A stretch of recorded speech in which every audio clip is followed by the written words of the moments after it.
Hey, nice guy community. Laura Burton came on the show, episode 1010, episode number 1010, talking all about sales hacks. She's making available to you 12 secret sales hacks. This is the full list, 12 secret sales hacks that have stood the test of time. You can get the full list by simply going to 416sales.com. That's 416sales.com. Discover the strategies top entrepreneurs are using to build their empires, how to get inside the mind of a buyer. Wow, that is valuable information. One thing you could be missing stopping you from closing the big deals out there, how systems can be used to bolster your bottom line, and the psychology of a purchase. Once again, 12 secret sales hacks that have stood the test of time, 416sales.com. Coming up today on The Nice Guys on Business. If your schedule is maxed out with how many clients you can reach, but you're noticing that you actually want to be reaching a whole lot more people and that your message and your movement is grander than just your one-on-one practice, it might be time to set up a course or a program or a podcast or actually build that speaking career and signature talk and things like that. The Nice Guys podcast is sort of social, demented and sad, but social, right? Go from where you are now to where you could be. Get expert tips to grow your business, to be more productive and more efficient, whether you're trying to build influence, grow your community, or make it rain. Best-selling author of Nice Guys Finish First, Doug Sandler, can lead the way. The Nice Guys on Business is produced by Turnkey Podcast Productions. Now, here's your host, Doug Sandler.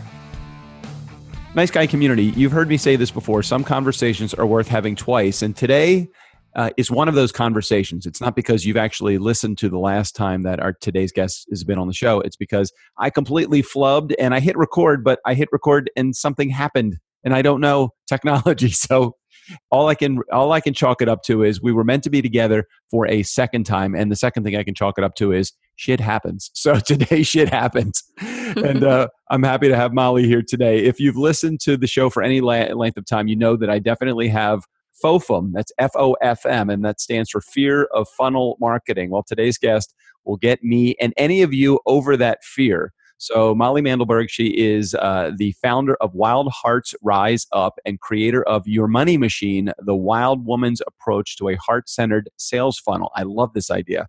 As a tech-savvy strategist who will help us expand outreach, make more money, and spend less time doing it as well, which is really cool. I like talking to wild women, so I'm especially excited today because, again, second time's a charm for this conversation. She'll help me get over my fear. Listen all the way through because at the end of the episode, I'll share one of Molly's tools to help you move forward with your business. I took the tool, I took the program itself. Very, very cool. Molly, welcome back to the Nice Guys on Business podcast. Thanks for having me, Doug. I'm happy to be here. Happy to have you here, and thank you for it is true. If you are a person of a wild heart rising up, you definitely have a heart-based business. You didn't even without even hesitation, you said, "Yeah, let's do that interview again. I want to be here. So thank you. Is that just a part of this was a little test and you passed the test? Is that a part of what most businesses should have? Is a lot of patience? I think patience is definitely part of running a successful business. And I think it's part of being a good human being as well. Yeah, I agree. Thank you. Well, in writing a book that I wrote, Nice Guys Finish First, I truly hope that I was nice in presenting. This was nothing that you did, completely my technical foul up. And thanks for being back, and thanks for your patience with it. So I want to chat. I think we started this the first time, but it was so fascinating to me. I want to come back to it with this conversation as well. And you are a location independent entrepreneur. So why don't you share with our community first of all, what that means, and then the inspiration behind what made you a independent location entrepreneur. Yeah. So I travel the world full time. I run my business completely remotely. So I see clients wherever I have cell signal, I have Wi-Fi, and I work almost all of my calls on Zoom, which we're recording this on right now. Mm-hmm. And it's a really great just meeting software, sort of like Skype, but a lot easier to record and do fancy things with and screen share and things like that. And I do that from the comfort of, most of the time, my tiny home Sprinter van. So a couple years ago, I bought a giant Mercedes Sprinter van. It's a 3500 dually, 2013. And I spent the last couple years while traveling in it full time, converting it myself into a beautiful little tiny house. So I get to have my own little apartment with me everywhere that I go, and get to have the luxuries of, you know, having a kitchen and having a nice bed, and also get to travel the world full time. I'm one of those rare people who actually enjoys life more without having a rooted home base. Hmm. So I don't have an apartment or a house anywhere. This is my full time residence, and I enjoy the hell out of it, to be honest. My son just rented a an apartment in Brooklyn. He got a graphic designer position at a big company there, and I'm excited for him. And he sent me the pictures of his studio that he got. I kept thinking, well, that's about the size of a Mercedes Sprinter van, Yeah. pretty much. It's not much larger. So how do you deal with things like I'm assuming you don't have a shower in your van or a bathroom in your van, or maybe you do, or how does that work? Yeah, that's always the first question people ask. So I pee in a jug with a pee funnel. I've been to Burning Man 14 times, so I'm not afraid of that. Yeah. I go number two in a restroom, just like you would on a road trip. You find somewhere to go when you need to go. And I shower at the gym or at friends and family's houses if I'm visiting people. So do you have a national membership with a gym, like Yeah. a 24-hour fitness kind of place? Yep, 24-hour fitness. And then if I'm in a state that randomly doesn't have any gyms anywhere, most like convenience truck stops have showers in there that you can go and rent by the hour. So I got to ask this, just as the father of a 26-year-old daughter. I would first say, are you crazy? But obviously, I want to respect and honor what she wants to do in terms of freedom and having the ability to be independent, completely independent. What did your family think about this entire process or this entire project that you have? Yeah, again, I really lucked out. I've got some amazingly supportive parents. I would say my dad and my mom both separately are my two biggest fans, and they just 100% encourage me to keep going. I remember I used to be nomadic. I've been nomadic for most of the last 11 years, and I remember being on the road when I was younger and not quite had my stuff together yet. Hadn't started my business, hadn't gotten a van, and I remember calling home and saying, Mom, what the hell am I doing with my life? And she would say, Molly, you are so obviously on your perfect path. Just keep going. Oh, I love And that. that's the kind of encouragement I get. I mean, my dad lives vicariously through me. My mom 100% trusts me and my awareness to keep myself safe. And yeah, I do feel safe all the time. And again, nice guy community. I've had a chance to hang out with Molly, or at least meet her at a business meeting, a conference a couple of months ago, or as of the time of this recording, up in Santa Cruz, and at Michael Neely's conference, the Blueprint, your Blueprint Your Authority, your authority Authority blueprint. Blueprint. I was going to say that didn't sound right, but yeah, your Authority Blueprint. And yeah, she was right on the money. She is definitely a skillful woman. She's not living in a car as a homeless person, but she's living in a car or in a Sprinter van as a very successful. Yeah, sometimes we paint these pictures. I'm 50 something years old, and we paint these pictures of people living in their vehicles for financial reasons. And it's obvious that you enjoy the freedom and the independence that life will give you. So talk to me just for a moment, just about how some people are challenged by the idea that they need to have close proximity relationships, close community relationships, physically close relationships. Talk to me about the importance of community for you and how you find your community while you're traveling. Yeah, that's a great question. So I am tapped into a lot of different communities. I come from Portland, Oregon, so a lot of my friends from college and from after college are still there. And I have a lot of business contacts in Portland too, because I'm a networking fool. I've been in Austin, Texas at this point for the last 5 weeks, and I've probably been to 12 or 15 different networking events, everything from women's circles to internet marketing parties, which if you're ever in Austin, I highly recommend checking out the Right. Internet Marketing Party.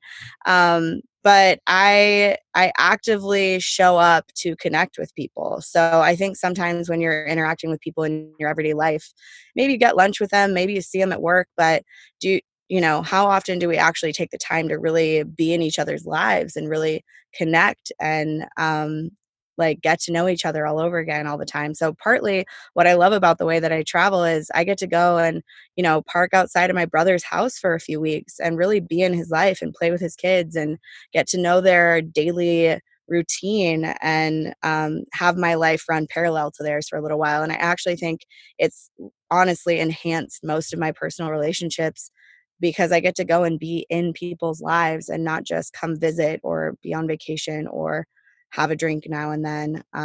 It's a nice way to really connect. And I actively seek out new community all the time and create my own communities online through my group programs and things like that so that I have an outlet for the juicy stuff that wants to come out of me.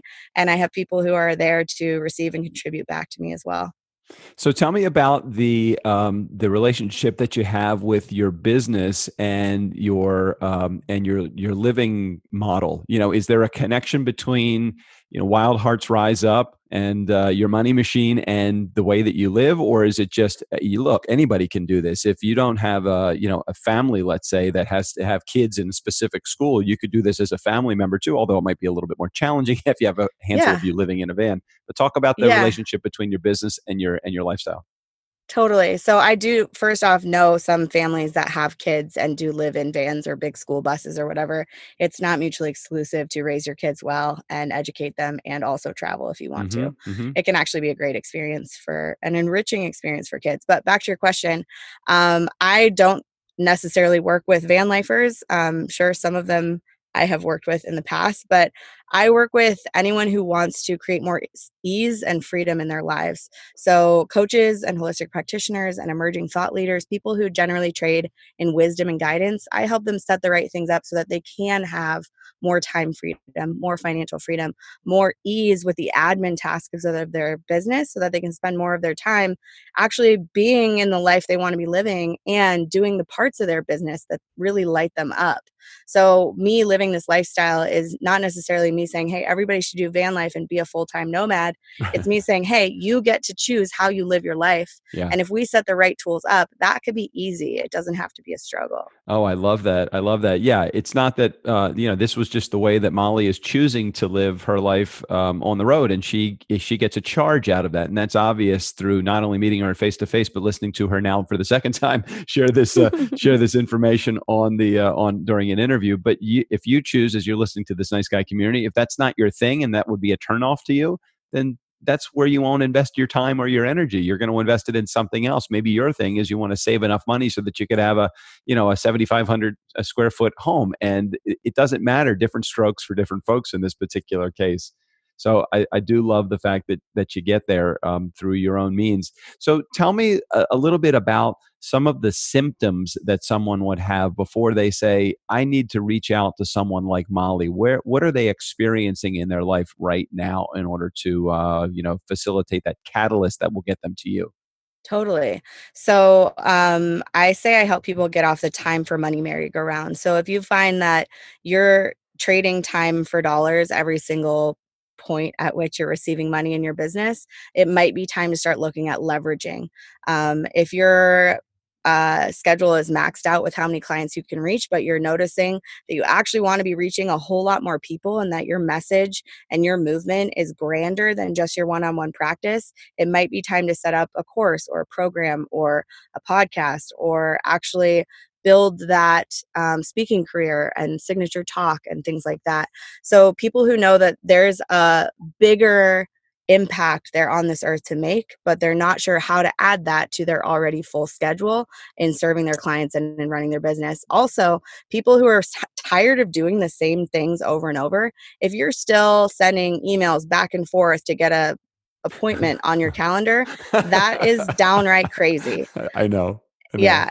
And also, if you are sending out newsletters set in time and you're having to worry about your content going out to the right people at the right time on a daily or weekly basis, that should not be something you're paying attention to that frequently. That is stuff that we can batch the output of, we can schedule it out, that those pieces of marketing and of content creation tend to wear on you and get tiring. And often people will just stop doing them because they don't want to keep up with it. And if we just change the strategy and implement the right tools, that can be a downstream effort where your content's broadcasting out into the world. Your people are receiving your message, finding their way to you, learning to love you, and eventually becoming your clients, whether through one-on-one services or through groups or through courses. And that doesn't have to be such a struggle. So I help people automate the creation process and the broadcasting of their work so that people can receive it with ease and they can actually spend more, like I said, more time doing the parts of their business they really do love. Oh, that is great. And I want to tell, and I know that my Nice Guy community has heard me say this before, and I just released an episode recently, 10 tools to use in 2020. If you're not using them, you need to be using them to grow your business. And one of the things that you just struck upon was this scheduling. If you're sending out schedules, requests back and forth or emails back and forth, I remember when I first went to an automated scheduling tool, and we use one called Acuity, but there's a million of them that are out there. But this one was perfect for us in the podcasting and all of the coaching calls that we do and everything. I was so fearful of giving up access to my schedule that it paralyzed me from doing anything. So idiot me would much rather spend 5, 6 exchange emails. How about this time? How about that time? No, that one's not good. You're literally spending, 20 minutes of my time just scheduling a 30-minute appointment. It didn't make any sense for me. So finally I gave up rights to that. And I'll tell you, not only has it been an extremely efficient and productive tool that I have used in scheduling and using an automated scheduler, it's actually one that now makes me money because part of the scheduling process that I use is for my coaching calls as well. And I don't even have to ask my clients for money anymore. They just pay using the scheduling tool. It's right on the tool. It's access to my Stripe account. So things like that you're not doing wholeheartedly. Oh my gosh, listen to what Molly is saying. It makes complete sense. I want to go back for just a quick second, Molly, and talk about, you mentioned a few tools that potentially that are in, I think that they were in your zone of genius, or maybe this is an area where you can help advise people. You said whether it's starting a podcast or building their signature talk or building an online course or any of those things. Are those all things that you work to facilitate, or are those things that you actually are, like a go-between between a company and your client? No, yeah, I actually help people facilitate. So I do a lot of my passion, my genius, I would say, is the wordsmithing, helping figure out the message and how to craft that in a compelling way, how to sort of sing the heart song of your people so that they can find you and they know that you're for them. And that can come in the form of a webinar script or a signature talk or the outline for the strategy around your podcast. I don't necessarily, I mean, I do often help implement the actual tools, and I'm a tech savvy strategist when it comes to that stuff. I help people get their list set up. I help people get their quizzes built and things like that. Mm-hmm. And I can help them, support them in launching their podcast because the brilliant Michael Neely helped me launch mine. So I understand how to do Love that Michael. effectively. Yep. Yeah.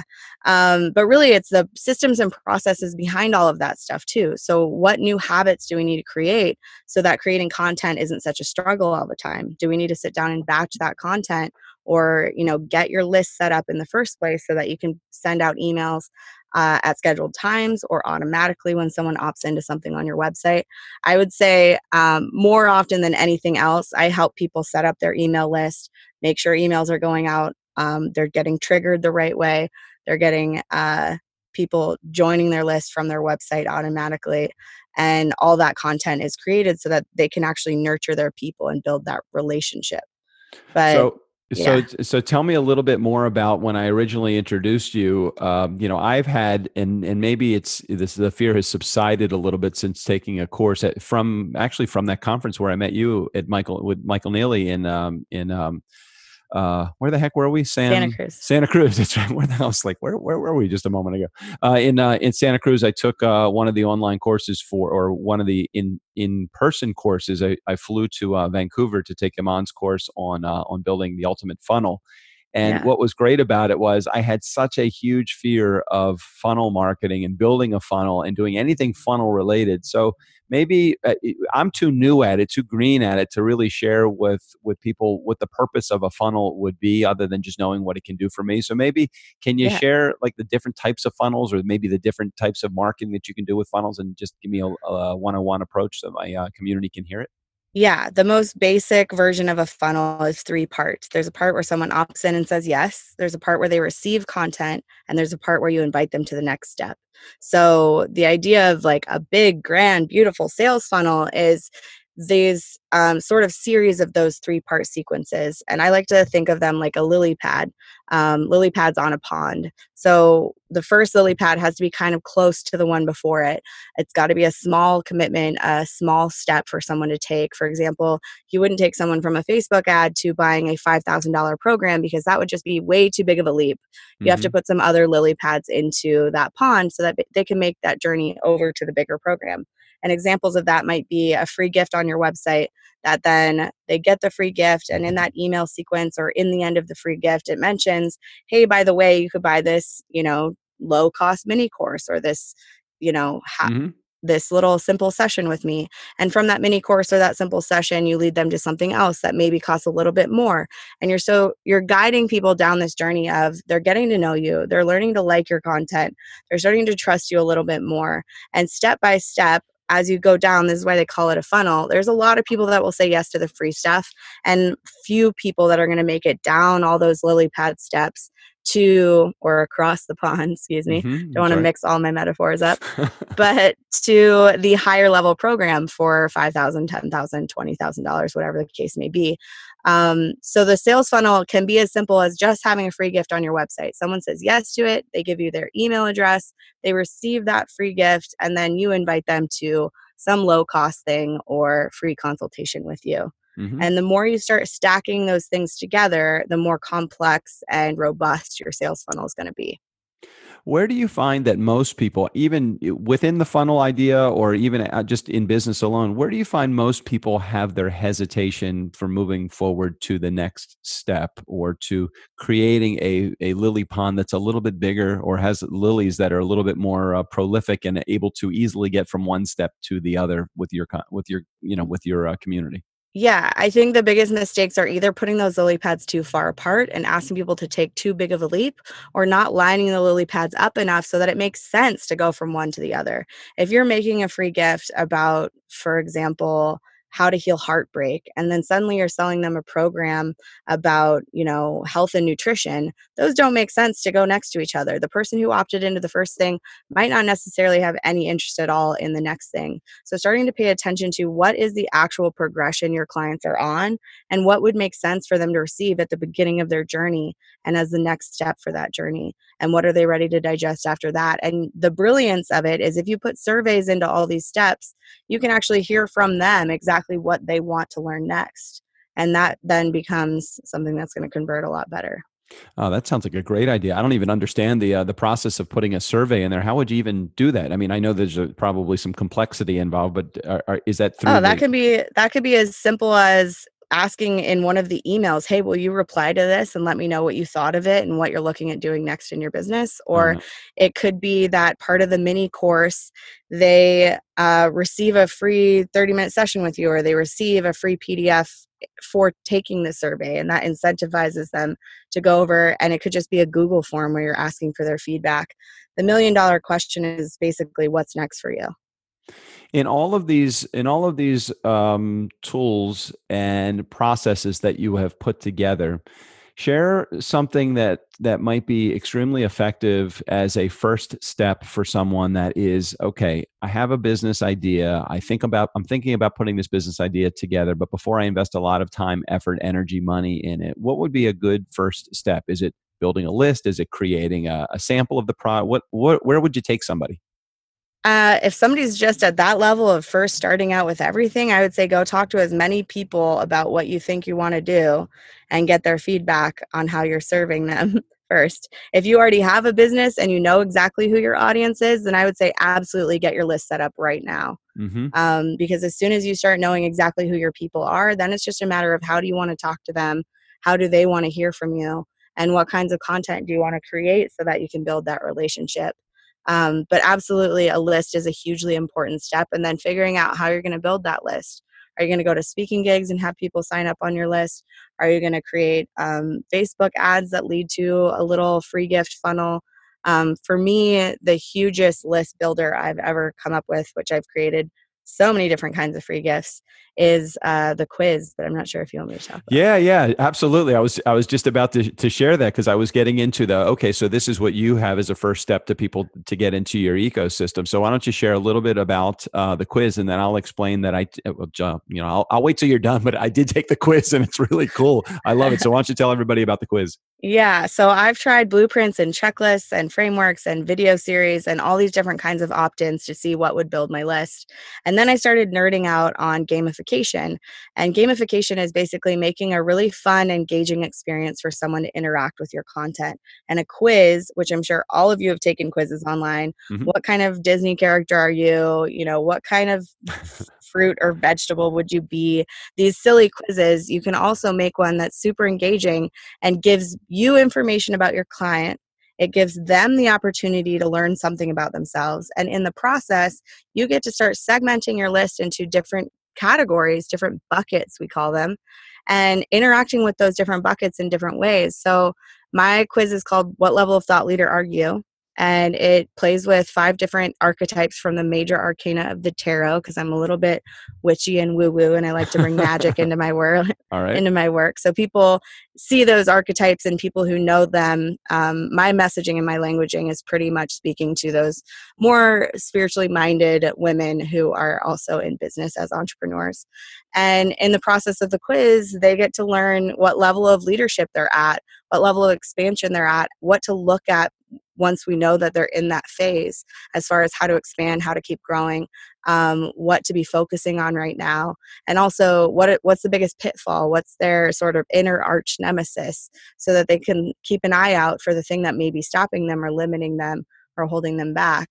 And they get this beautiful 16-page PDF, and then that then leads them into being on my list. And I've septupled my list in 10 months with the use Wow. of a quiz. Wow, that's really good. Yeah, what level of thought leader are you? I took the quiz, and there's 5 steps in it: the Fool, the Magician, the High Priestess, the Empress, and is it Hierophant or Hierophant? Hierophant, yeah. Hierophant. And I found through the quiz, and as you take this, it's amazing how accurate it is. I was the Hierophant, and can I give some of the what you maybe you want to give a little bit of the okay. Yeah, go So ahead. from my taking it from the quiz, the response that it was is, as I'm the Hierophant, it's let's see,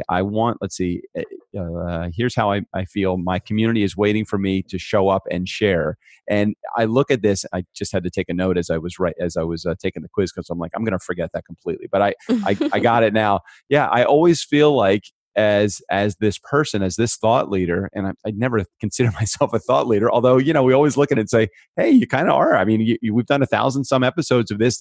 We've got to have some perception or some persona that we fit. And for me, it's like I'm always feeling like my community is waiting for me to show up and share something. And I don't know what it is. It's just, it can be anything, but it's like I look forward to sharing my skill set, my knowledge, whatever it's considered my zone of genius, and bringing experts like you who know far much more about marketing or about business creation than I do. I love bringing someone like you to share your message with my community. So it's like I don't even have to be the one to share my message. I can share the messages of others. So that's just what I got out of that out of the quiz. Awesome. Yeah. Yeah. The Hierophant's about leadership, about stepping forward and actually letting your people find you and receive your message. And I love that you got that out of it. It's it's an inspiring place to step into. And I think we're all of these things at the same time. The Hmm. Fool is about boldness. The Magician is about resourcing yourself and tapping into what you need to learn and what you already know. The High Priestess is about intuition and going inward and tapping into your highest self and your truth. The Empress is about creation, putting the pieces together, creating the content that you're supposed to put out in the world, expressing what's inside of you that wants to be born. And then the Hierophant's about, stepping forward and becoming that leader and letting people find you and receive that message. So I think we do them all simultaneously, and there's also sort of a process of expansion to be Right, paying right. attention to. I want to go back for just one quick second before we wrap up here. I want to go back to something you said earlier about the lily pads in the pond, because I think that I want to make the connection between this quiz and the services that you provide. So someone that may be looking at this might think, well, what does this actually have to do with her business? I mean, you are able to categorize where you are based upon the quiz results, but how does that tie into your business? So can you help me connect the lily pad for a minute with that quiz and your business? Oh, totally. So the quiz is the way people come in, and depending on which of those types they get, they receive a different next step invitation from me. So they take the quiz, they've opted in, they get the PDF about their type. That's the free gift, Mm-hmm. the promised content. Mm-hmm. And then the next step for each type is slightly different. So for the Fool and the Magician, they're invited into sort of thought leader toolkit, things that I think would be really helpful to someone who's just starting out on the path of entrepreneurship. For the High Priestess and the Empress, they're invited to join your money machines because they're probably ready to get their list set up if they haven't Mm-hmm. already. Mm-hmm. Some of them also lead towards Quiz Mastery, which is my program that will take you from point A to point Z, step by step, guiding you to create an entire quiz as a funnel for your business. And then the Hierophant also receives an invitation to get on the phone with me, because those people are often ready to like put more things actively in place right now to broadcast on a bigger scale. And I want to get on the phone with them right away and see if I Great. can support them to go Great. even bigger. That is totally cool. And I can totally see the connection now where I may have been a little fuzzy, or maybe Nice Guy community, maybe you were a little fuzzy. If this was something that you were even thinking about, where's that connection between the lily pads and this quiz for Molly's business, but definitely draws a conclusion right there. Pretty transparent too. I appreciate you sharing and opening up that much, because obviously we know, Nice Guy community, that someone that has a quiz probably somewhere along the line has an offer for you as well. You've come here listening, wanting to get more information. We can only give you so many tidbits of information. I just did a webinar this morning. I have a program called the Ultimate Funnel, the Ultimate Podcast Launch Formula, and part of it is like when somebody's sitting in on a webinar, there's only so much information you can give in an hour. It's like, so I'll give you my information and I'll lead you right up to the point of saying, hey, you have access to this now. You can do it all on your own. But if you want to take the next step with me, my job is to help you. And so as Molly presents this quiz, know that certainly that there is an offer that's involved, but it is an offer that's worthwhile. She is definitely a tech savvy strategist, definitely understands what she's doing. And I would encourage you to hop on board with finding out not only what kind of a thought leader you are, but then how else that Molly may best serve you. So Molly, thank you so much for being on the show. Any final thoughts to those that are listening in our community that may want to find out more or understand a little bit more about what you're all about? Yeah, wildheartsriseup.com has everything that I've created and am working on. I also have a podcast called Tactical Magic Podcast. Like I said, I help people build quizzes just like that. So if you're ready to do it, don't feel like you have to do it alone. I have all different ways of supporting you in that, but also to everybody listening, keep going. You're not alone. We've got your back, and the future is bright and sweet. Molly Mandelberg, thank you so much for sharing your information, your inspiration, and everything that you're all about. And thank you again for your transparency and for your patience with me in my technology blurb, my little burp that I had today, or last week or whenever it was. So thanks for being on the show. Yeah, thank you so much for having me, Doug. Nice Guy community, never underestimate the power of nice. Again, special thanks to Molly Mandelberg. All of her information, including access to her Wild Hearts Rise Up quiz, will be right there in the show notes. Steve O'Brien, go ahead and take us out of here. For the Nice Guys on Business, I'm Steve O'Brien. Fill up your week with the Nice Guys. Haven't they run out of people willing to talk to them yet?